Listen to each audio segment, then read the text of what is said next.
Telegram use பண்ணுற நண்பர்களுக்கு தான் இந்த பதிவு. இன்றைக்கி பார்த்தீங்கன்னா டெலிகிராம் சிஇஓ பாபில் த்ரோ வந்து பிரான்ஸ் ஏர்போர்ட்டில் வச்சு கைது பண்ணியிருக்கிறாங்க. அவர் வந்து டெலிகிராம் வந்து சரிவர கவனிக்கப்படுறது இல்லையா. இதில் வந்து போதைப்பொருள், கஞ்சா, அபின், தீவிரவாதம், அப்புறம் பாலியல் பலாத்கார வீடியோக்கள் இந்த மாதிரி வந்து சர்வசாதாரணமாக வந்து புழங்குறதுக்கு வந்து ரொம்ப ஏதுவாக இருக்கான். அதில் வந்து நிறையா முறைகேடு நடந்திருக்கான். அதனால் வந்து அவரை கைது பண்ணியிருக்கிறாங்க.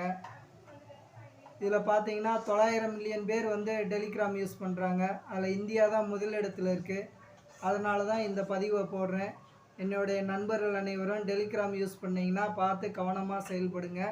இது வந்து ஒரு பாதுகாப்பு இல்லாத ஒரு ஆப்பாக இருக்குது. அதனால் வந்து கொஞ்சம் சேஃப்டியாக இருங்க நண்பர்களே.